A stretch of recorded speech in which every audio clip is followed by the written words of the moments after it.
Hello, dreamer. I'll be your storyteller tonight. Like and subscribe for more bedtime stories and share in the comments where you're listening from. Working the night shift at Walmart is a strange kind of job. People think it's quiet. Easy money, stocking shelves, mopping floors, and ringing up the few customers desperate enough to shop at 3 a.m. But when the sliding doors close at midnight, the place changes. The constant chatter of daytime crowds fades into silence. The bright lights overhead buzz and hum in a way you don't notice when the store is alive with noise. The aisles, long and empty, seem to stretch further than they should, like they don't quite end where they used to. I'd been working nights for almost 3 months when it started. At first it was small things, shadows moving at the edge of my vision, whispers I chalked up to the air vents, sudden cold spots that made the hair on my arms stand straight. Then one shift around 2:30 a.m., I was stocking cereal boxes in aisle 12. I had a small handheld screen clipped to my cart, one of those security monitors managers let us use to check cameras. And that's when I saw her. On the screen, in grainy black and white, stood an old woman. She was in aisle 13, the aisle that had been sealed off months ago for repairs. She wasn't shopping. She wasn't moving. She was just standing there, her back hunched, her head bent, her hospital gown dress dragging against the floor. I froze. My brain tried to find a rational explanation. Maybe she snuck in. Maybe she was homeless, but something inside me knew this wasn't normal. I hurried to aisle 13, heart racing, shoes squeaking against the tiles. The aisle was empty. The next night, I couldn't stop myself from checking the monitors. Around 3 a.m., the screen flickered again. Static rolled across the image, then cleared. She was back. Same aisle. Same gown, same lifeless posture. This time I grabbed my walkie. Security to aisle 13, possible trespasser. Jason, the night guard, groaned through the static. Copy, on my way. I jogged ahead, but my legs felt heavy like I was walking underwater. I turned the corner and froze. The woman stood halfway down the aisle, her head tilted slightly toward the shelves as if she were reading labels. Her gray hair hung in strings over her face. I couldn't see her eyes, but I felt them, locked onto me. Ma'am. My voice cracked. You can't be here. She didn't move. She didn't blink. Then Jason's flashlight beam swept across the aisle. For a split second she was still there, illuminated in harsh white light, and then she was gone. No sound. No footsteps, nothing. Jason lowered his flashlight. Man, hey, did you see? I cut him off. Yeah, I saw. The following day I couldn't stop thinking about her. My shift felt longer, every aisle darker. Finally I cornered Jason in the security office. Pull up the tapes, I begged. He hesitated, but curiosity got the better of him. We sat in front of the screens as he scrubbed through footage, and then we found her. On the camera feed for aisle 13 she appeared, sudden, like she'd blinked into existence. She stood still, her face obscured by her hair, her gown swaying slightly as if caught in a breeze. But here's what made my blood run cold. She never walked into the frame. She never walked out. She was just there. Jason froze the footage. His face had gone pale. Look at the timestamp. I leaned closer. The numbers had stopped. For exactly 13 seconds, the recording froze whenever she appeared. Then it would jump forward, skipping time entirely as though the cameras refused to capture her. She shouldn't be there, Jason whispered. That aisle's sealed. Neither of us said what we were really thinking. She wasn't alive. For the next week, aisle 13 became my personal nightmare. Whenever I stocked shelves nearby, the air turned cold. Fluorescent lights above the aisle flickered until they popped, raining glass onto the floor. Worse were the whispers, soft at first, like a draft passing through the vents. But the closer I leaned, the more distinct they became. A woman's voice, broken and raspy, repeating something over and over. At first I thought it was nonsense, mumbled syllables. But the more I listened, the clearer it became. It was a warning. One night, after too much caffeine and too little sleep, I let my curiosity win. I walked into aisle 13 alone. Dust covered the shelves. Faded price tags curled at the edges. The whole place smelled faintly of mildew. I walked to the very end, my footsteps echoing in the silence. When I turned to leave, she was standing inches from me. Her face was pale, her skin bloated like she'd been pulled from water. Her lips moved, trembling with effort. Get out, the voice rattled in my skull. My vision blurred. I dropped my scanner and ran. I quit a week later. Couldn't take it anymore. But before I left, I needed answers. One of the older employees, Tom, finally told me. His voice was low, as if he feared being overheard. Years ago, before I started, a woman collapsed in aisle 13. She had been shopping late at night, alone, when she suffered a stroke. By the time anyone found her, it was too late. Corporate buried the story.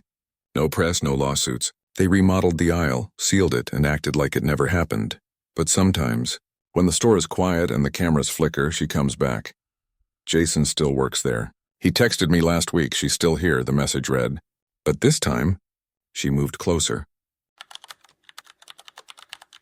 It was close to midnight when I pulled into the Walmart parking lot. The store was almost empty, just a handful of cars scattered beneath the buzzing yellow lights.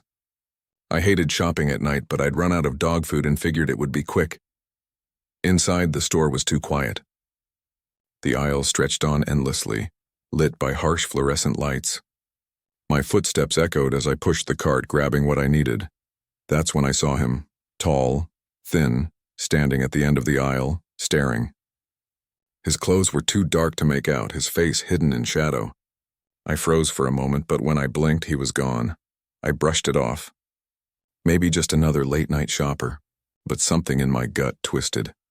Because every time I turned into a new aisle, I felt eyes on me. I kept moving, trying to shake the feeling, but the silence pressed down on me, heavy and unnatural. As I grabbed a bag of dog food from the bottom shelf, I heard it cartwheel squeaking behind me, slow, steady. I turned. The man was there again, halfway down the aisle, watching me. His head tilted unnaturally to the side, his mouth curved into a faint, crooked smile. My throat went dry. Can I help you?" I asked, forcing my voice to stay steady. He didn't answer, just kept staring. I abandoned the cart and hurried to the self-checkout. My hands shook as I scanned the items, the machine beeping too loud in the silence. I swore I could feel him standing just outside my vision. When I finally looked up, he was gone. Relieved, I rushed toward the exit. But that relief didn't last long, because when the sliding glass doors opened, I saw him again, waiting. The night air was cold, too cold for late summer. My breath fogged in front of me as I pushed the cart across the empty parking lot. The man stood under one of the flickering streetlights. He didn't move, didn't blink, just watched me. I tried to ignore him, fumbling with my keys, loading my groceries too quickly into the trunk. My hand slipped, a can rolling onto the pavement. When I bent to pick it up, he was closer, half the distance between us, without making a sound. My heart pounded. I slammed the trunk shut, abandoned the cart, and climbed into the driver's seat. My fingers shook as I jammed the key into the ignition. That's when I made the mistake of looking into the rearview mirror. He was standing directly behind my car. I threw the car into reverse, but when I looked again, he wasn't there. My headlights swept across the lot as I drove toward the exit. Empty. Completely empty. I almost convinced myself I'd imagined it. Just nerves. Just late-night paranoia. Until I reached the stoplight at the edge of the parking lot. There, in the red glow of my brake lights, I saw him again, standing on the sidewalk, head tilted, smile wider now. I slammed the gas and sped through the light. But no matter how far I drove, every time I glanced at the side mirrors, I swore I saw him, standing at the edge of the road, lit by passing streetlights, closer each time. By the time I pulled into my driveway, I was shaking. I sprinted inside, locked every door, and collapsed against the wall. For a moment, the house was silent. Safe.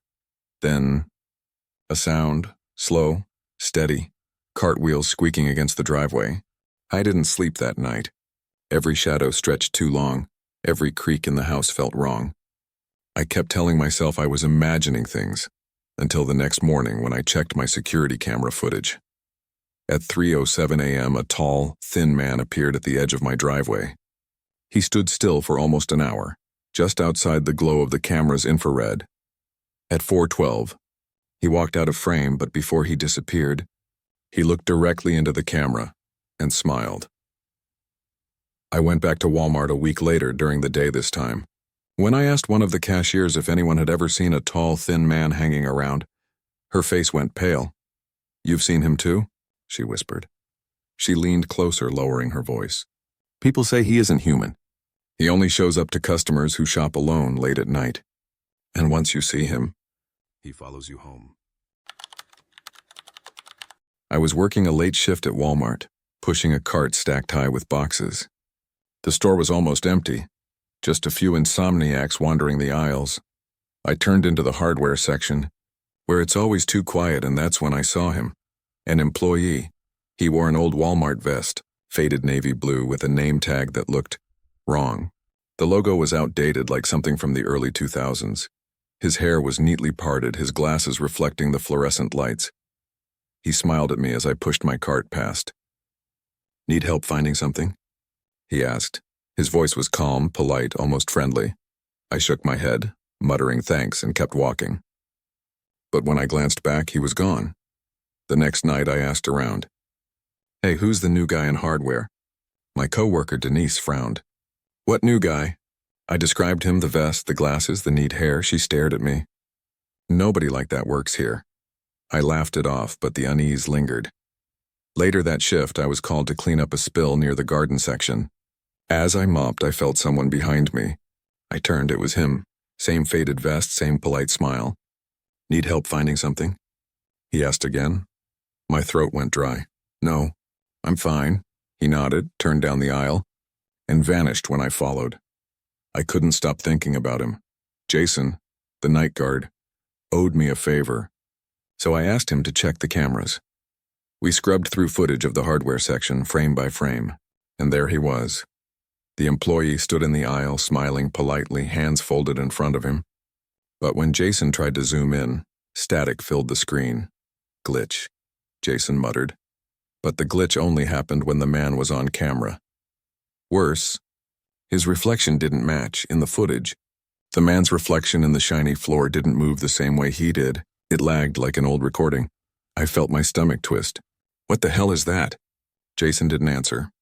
A week later, Denise finally told me the story. Years ago, back when the store first opened, an employee named Mark worked nights. He was known for being polite, always helpful, always smiling. One evening, he climbed a ladder in the back room to grab stock. The ladder slipped. He fell. By the time paramedics arrived, it was too late. Corporate, of course, kept it quiet. No lawsuits, no news. They replaced the shelves, repainted the aisle, and carried on. But workers swore they still saw him, especially in hardware. Always in his vest, always smiling, always asking the same question. "Need help finding something?" I should have quit then. Should have left, but one night I stayed late. The store was dark except for the hum of the emergency lights. I was walking past hardware when I heard it. A voice, calm and polite, coming from the shadows. "Need help finding something?" My heart hammered. I turned slowly. There he was, closer than ever. His glasses glinted under the buzzing light. His smile was wide now, too wide. His eyes were pale, clouded, like they hadn't seen daylight in years. "No," I whispered. "I don't need help." His smile didn't fade. And then, he leaned forward, his voice dropping to a whisper colder than ice. "But I found you." The lights flickered, and when they came back on, he was gone. I quit the next day, but sometimes late at night when I'm in a store, I swear I hear it. "Need help finding something?" I never wanted the overnight shift. When you tell people you work at Walmart, they shrug. But when you tell them you work there at night, they look at you differently, like you've signed up for something unnatural. The store was too big, too quiet, too empty after midnight. The hum of the fluorescent lights filled every corner like a swarm of insects. The air conditioning blasted cold even in winter, and the tiled floor echoed footsteps far too loudly. At first, I thought it would be easy money. Restock shelves, keep to myself, and collect my paycheck. But from the very first night, I felt something. Off by 2 a.m., the last of the stragglers, lonely men grabbing beer, tired mothers buying diapers, night owls shopping for no reason, would be gone. The sliding doors would hiss shut. Then it was just 5 of us in that cavernous building, surrounded by products, aisles, and silence. That silence is what got me. It wasn't normal silence, it was watchful. Like the store itself was waiting. The weirdness began small. Aisle numbers would change, not physically moving, but I'd swear aisle 9 would be where 7 had been, or I'd walk straight through cleaning supplies and somehow end up in toys.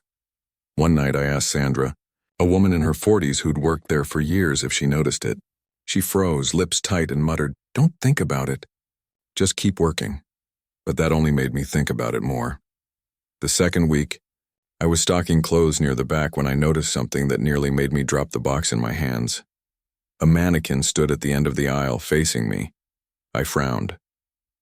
The clothing section didn't even have mannequins. They used racks and hangers, nothing more. And yet there it was.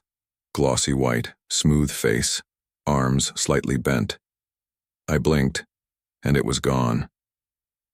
Later that night, I sat in the break room staring at the vending machine, pretending I wasn't rattled. Sandra came in.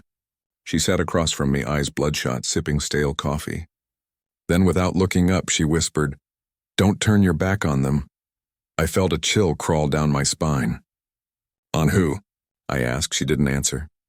At 3 a.m., I returned to the floor. The electronics aisle was deserted, but halfway down stood 3 mannequins shoulder to shoulder, all facing me. I swear one of them moved its hand.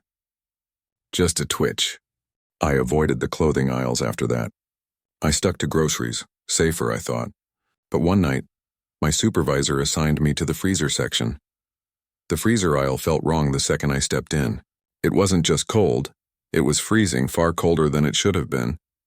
My breath fogged the air, hanging like smoke. I opened the heavy glass door to restock frozen dinners. The air inside was even worse, like stepping into a meat locker. My ears popped. Then I heard it, scratching, soft at first like nails against glass. I leaned closer, thinking maybe a rat had gotten inside. That's when I heard a voice, muffled, faint, but unmistakable. "Stay with us." I dropped the box, dinners spilling across the tile. My heart thundered. I backed away, eyes locked on the frosted glass. A pale hand pressed against the inside for just a second, then vanished. I ran straight to my supervisor, babbling about voices in the freezers. He didn't even blink. He just sighed and said, "Don't open them after midnight, ever." Then he walked away. By the third week, I was losing sleep. I'd jolt awake at 4 a.m. hearing that whisper in my head, "Stay with us." One night, I was restocking chips when I realized the aisle had stretched longer than it should. Much longer. I pushed the cart forward, but the shelves just kept going. Bags of Doritos and Lay's blurring past in endless rows. The end of the aisle seemed to retreat the closer I got. I turned to head back and froze. The way I'd come was gone. Behind me stretched the same endless aisle, fading into darkness. Panic clawed at me. I ran, heart hammering, feet slapping against tile. I passed displays, promotions, even sale signs, but they kept repeating, like a looping nightmare. Then I saw them. Dozens of mannequins, lined up shoulder to shoulder in the middle of the aisle, blocking the way. Blank faces turned toward me, heads tilted slightly as though they were listening. Behind them, through the freezer glass, I saw movement. Pale hands pressed against the doors, dozens of them, clawing, dragging. Frost spread in frantic patterns. I screamed, stumbling backward. The lights flickered, buzzing like angry wasps, and suddenly I was back in the real aisle, everything normal. My cart sat beside me. The shelves were ordinary again, but the box cutter I had been carrying was gone. I quit the next morning. I didn't care about rent or bills or paychecks. Nothing was worth staying, but the last image I saw has followed me ever since. As I left through the employee door, I glanced, just once, at the wall of security monitors. Each screen showed a different aisle. Groceries, clothing, toys, electronics. Most were empty, except aisle 13. The mannequins stood shoulder to shoulder, filling the frame. Behind them in the freezer glass, a pale, frostbitten face pressed close. Lips blue, eyes cloudy white. It mouthed my name. The timestamp froze at 03:13:13, and then the screen flickered to black. I walked out and never went back, but sometimes, late at night when my TV glitches or my phone freezes, I see it again, those pale lips mouthing silently, and I wonder how long before they find me outside the store. Stories like these remind us that not all horror takes place in abandoned houses or deep in the woods. Sometimes it's hidden in the ordinary places we visit every day, places as familiar as a Walmart aisle. The next time you're shopping late at night when the aisles feel too long and the store feels a little too empty, listen closely. If you hear footsteps that don't belong to you or catch a glimpse of a figure that wasn't there before, you might want to leave your cart behind and get out while you still can, because not everything in Walmart goes home at closing time.